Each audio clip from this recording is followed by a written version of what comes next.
Tag zusammen, Glenn hier. Heute möchte ich euch die Grid-Modi in Cubase erklären, denn wer die verstanden hat, kann später im Edit und der Postproduktion richtig Zeit sparen. Mit Grid sind die vertikalen Streifen gemeint, die ihr hier im Edit-Fenster seht. Und wenn ihr da Einstellungen treffen wollt, machen wir das alles hier oben. Falls ihr diese Einstellungen nicht seht, klickt einmal in der oberen Hälfte dieses Menüs einen Rechtsklick und hier unten könnt ihr dann die Grid-Types aktivieren oder deaktivieren. Beachtet, bei mir ist das Ganze auf Englisch, bei euch heißt es auf Deutsch vielleicht anders. Als allererstes ist zu verstehen, dass man hier über diesen Snap-on-Off-Toggle generell Grid-Modi ein- oder ausschalten kann. Solange er deaktiviert ist, können wir unser Audio einfach anfassen und irgendwo hinschieben, wo wir wollen. Unabhängig von dem ausgewählten Grid-Modus, denn das Ganze ist ja gerade deaktiviert. Wenn ich den Grid-Modus jetzt einmal auf Grid stelle und dann noch aktiviere, dann verhält es sich so, wenn ich das Audio-Event verschiebe ich es immer nur im Takt, also 19, 20, 21. Ich bin an dieses Grid gebunden. Als nächstes schauen wir uns das Relative Grid an. Das ist hier der zweite Modus. Dafür habe ich vorher nochmal das Ganze hier deaktiviert und ich verschiebe das Audio jetzt einfach mal zwischen die Takte. Jetzt gehe ich auf Grid Relative, das Ganze ist aktiviert und jetzt wird es immer relativ zu dieser Einstellungen im Takt verschoben. Seht ihr das? Also ich bin jetzt immer vor Beginn eines neuen Taktes. Der nächste Modus ist super praktisch, nutze ich selbst auch häufig in der Postproduktion. Das ist der Events-Modus, denn man ist häufig dazu verleitet, Audio-Events zusammenzuschieben und das ist per Maus und per Auge ziemlich schwierig und im Events-Modus snappt das Ganze magnetisch aneinander. Ich zoome noch mal etwas näher ran. Ich verschiebe es jetzt und sobald ich näher an das Ende des anderen Events komme, springt es dran. Das Ganze könnt ihr natürlich auch mit dem Ende machen. Und so könnt ihr sehr gut eure Audio-Files alignen. Dann schauen wir uns als nächstes den Shuffle-Mode an, der super praktisch ist für Video-Editing oder auch Hörbuch- und Podcast-Produktion. Ihr dürft euch nicht täuschen lassen, ihr könnt im Shuffle-Modus jetzt nicht mehr frei eure Events bewegen. Also der Modus ist aktiviert und angenommen, ich möchte dieses Event jetzt hier nach vorne platzieren, dann nehme ich es passiert erstmal gar nichts, ja. Und wenn ich jetzt loslasse, ist es weg. Da fragt man sich, wo ist es? Ich drücke Shift F, um auf die Gesamtlänge der Session rauszuzoomen. Und dann ist das Ganze nach vorne gesprungen. Den Hintergrund dazu erläutere ich sofort.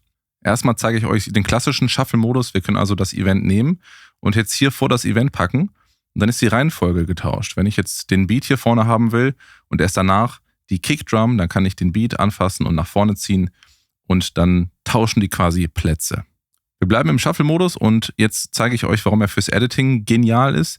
Denn angenommen, ihr wollt hier einen gewissen Part rausschneiden, dann könnt ihr ihn einfach markieren, schneiden und dann rutscht alles rechts davon genau an den Schnitt. Ich habe es nochmal rückgängig gemacht, den Shuffle-Modus aus, denn wenn ich jetzt normal schneide, haben wir hier ein Loch und das möchte ich eben vermeiden. Und jetzt kann man sich natürlich überlegen, schiebe ich das Ganze per Hand zusammen oder aktiviere ich den Shuffle-Modus, mache einen Doppelklick hier zwischen und lösche das, dann rutscht das Ganze dran oder nutze eben den Events-Modus, habe ich euch ja gerade gezeigt, damit eben die Events aneinander schnappen. Ansonsten könnt ihr auch im Shuffle-Modus das Ganze auswählen und hier ranschieben. Und wichtig ist nur zu wissen, alles rechts von eurem Schnitt rutscht immer an den Schnitt dran. Ist in der Sprachproduktion super sinnvoll. Als nächstes schauen wir uns den Cursor Grid Type an und es ist so, wenn ihr also den Cursor zum Beispiel hier platziert und in diesem Modus seid, könnt ihr euer Audio erstmal frei bewegen. Sobald ihr aber in der Nähe eures Cursors seid, springt das Audio wie im Events-Modus direkt da dran. Ich habe diese Funktion normalerweise abgestellt, indem ich hier unter Video Follows Editing On-Off das Ganze aktiviere. Das heißt, mein Cursor ist immer hier dran gebunden. Das heißt, ich platziere ihn hier und jetzt klicke ich auf das Audio-Event und der Cursor springt direkt hier vorne dran. Das ist für meinen Workflow und meinen Editing-Stil die bessere Variante, aber ihr könnt es natürlich auch anders einstellen. Und weiter unten haben wir dann hier einmal eine Kombination aus verschiedenen Grid-Typen.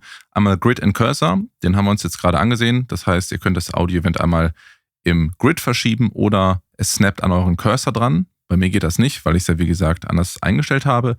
Es gibt noch den Events- und Cursor-Modus, das heißt, ihr könnt euer Audio frei bewegen oder es snappt dann eben an ein Event dran. Und noch eine Kombination aus allen drei. Da müsst ihr mal schauen, was ihr braucht. Ich suche mir die meistens einzeln aus.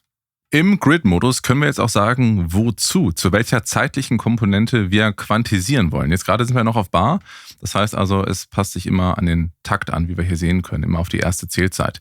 Wir können es aber eben auch auf Beat stellen, also auf Zählzeiten innerhalb eines Taktes. Das heißt also, wir haben die 4, 1, 2, 3 und dann wieder die 5, 1, 2, 3, 4 und so weiter. Bezieht sich also auf die Zählzeiten innerhalb eines Taktes. Dann haben wir noch den Grid-Type Use Quantize, das heißt, Wir können hier selber die Quantisierung ausstellen. Und ihr seht auch schon, mein Grid-Hintergrund hat sich geändert.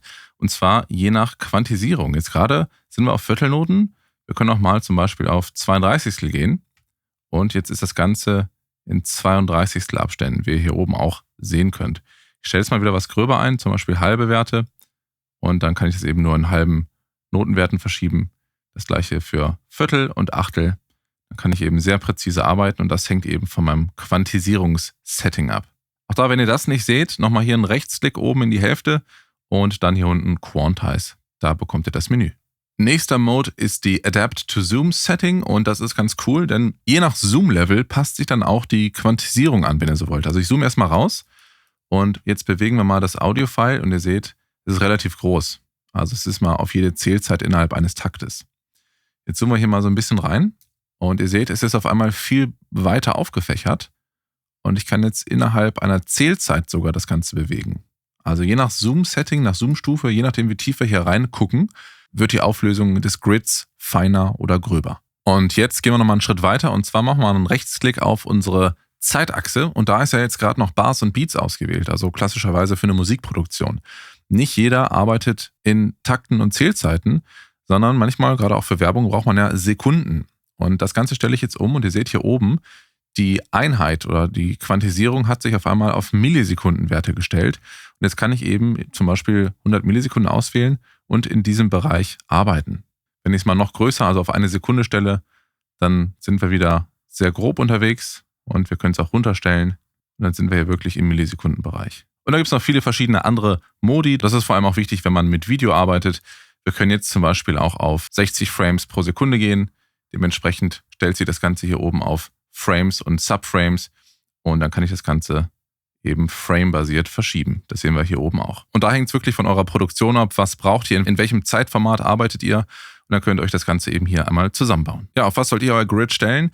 Weil hier auch viel Sprachproduktion auf dem Kanal passiert und gerade derzeit weniger Musikproduktion, kommt vielleicht noch in Zukunft, stelle ich das Ganze gerne auf eine zeitliche Domäne, dann weiß ich nämlich, wo ich mich befinde. Gleichzeitig stelle ich mir hier oben auch meine Sekunden ein. In dem Fall habe ich es jetzt hier sogar doppelt. Und je nachdem, im Shuffle-Modus bin ich ganz viel unterwegs, weil ich eben sehr viel Sprachschnitt mache und dann kann ich eben einzelne Wörter schneiden, alles rutscht dran, wenn das gewollt ist. Oder über einen Shortcut den Modus eben ausmachen, dann vielleicht doch nochmal eine Lücke schneiden, faden und das Ganze wieder neu aktivieren. Das ist zurzeit das, was ich ganz gerne nutze. Wenn ihr euch mit Grid-Modes beschäftigt, egal ob in Cubase oder Nuendo, dann seid ihr wahrscheinlich gerade im Editing, also in der Audio-Postproduktion. Und da ist es ganz wichtig, auch noch Shortcuts drauf zu haben. Ich habe hier oben nämlich noch mal ein Video verlinkt, da habe ich ganz viel Shortcuts erläutert, die ich in meinem Alltag nutze, wie ich sie auf meine Tastatur gelegt habe, warum, was sie tun. Und das beschleunigt das Editing enorm. Und dann macht das Ganze sogar auch noch ein bisschen mehr Spaß. Also schaut mal rein. Es gibt auch noch Gratis-Content. Also ich habe ja die App, den Magic-Folder, könnt ihr euch hier unten herunterladen. Hilft euch, eure Projekte zu organisieren. Ich habe das gratis Voice-over-Cheat-Sheet, das mittlerweile echt vielen Leuten geholfen hat. Das freut mich auch sehr. Da erkläre ich, wie man Kompression, EQ und so weiter alles einstellt. Sehr basic und einfach zu verstehen. Und ansonsten kann ich ja nochmal sagen, ihr könnt gerne abonnieren. Dann haben wir nämlich bald die 1000 Abonnenten voll. Das finde ich echt ein Wahnsinn, dass das hier mittlerweile schon an die 1000 geht.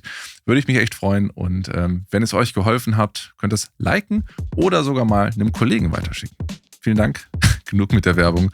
Und bis dahin, macht's gut. Ciao.